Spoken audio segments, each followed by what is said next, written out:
어제 박근혜 전 대통령에 대해 징역 20년이 확정되었습니다. 이로써 국정농단 사건은 거의 마무리되었지만 아직 하나가 남았습니다. 바로 삼성입니다. 뇌물 공여자인 이재용 부회장에 대한 적법하고 엄정한 첩불로 시작된 국정농단 심판의 마지막 단추를 제대로 채워주기를 기대합니다. 어제 박근혜 전 대통령에 대해 징역 20년이 확정되었습니다. 야당에서는 정치적 보복이라고 주장하지만 박 전 대통령의 제명은 엄연히 정치범이 아닌 국정농단을 통한 뇌물죄입니다. 그것도 삼성과 롯데 등으로부터 모두 158억 원이나 되는 큰 금액을 뇌물로 받았습니다. 마땅히 죗값을 치러야 할 부정부패 범죄인 것입니다. 이로써 국정농단 사건은 거의 마무리되었지만 아직 하나가 남았습니다.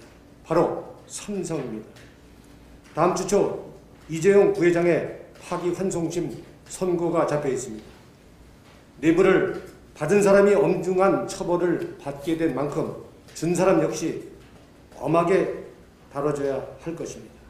그동안 삼성은 전두환 전 대통령 220억, 노태우 전 대통령에게 100억, 이명박 전 대통령에게 89억 원 등 정권이 바뀔 때마다 예외 없이 끊임없이 뇌물을 제공해 왔습니다.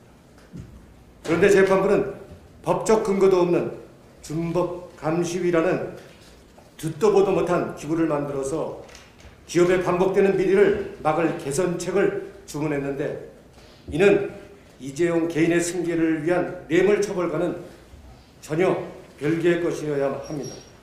특검의 요청대로 법 앞에서만큼은 권력자와 평범한 필부의 구분 없이 동일한 기준이 적용되어야만 법치가 바로 설 것입니다.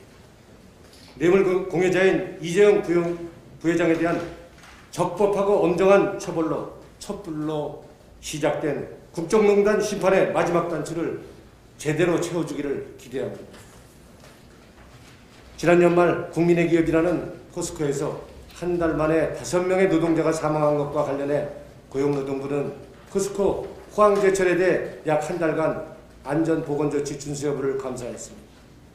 그 결과 무려 331건의 산업안전보건법 위반 사항이 발견되었고 그중 중대한 위반만도 220건에 달합니다. 한마디로 그동안 포스코가 안전 무법지대였음이 만천하에 드러난 것입니다. 결국 포스코에서 5년간 42명이나 되는 노동자가 목숨을 잃은 것은 단지 운이 없어서가 아니라 회사의 비상식적인 안전 불감증이 불러온 구조적인 살인이었습니다.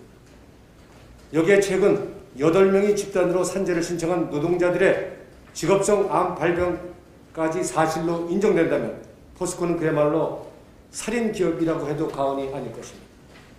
상황이 이런데도 불구하고 포스코는 반성하기는커녕 오히려 지역 언론사와 포항 시민들을 상대로 협박을 서슴지 않고 있습니다.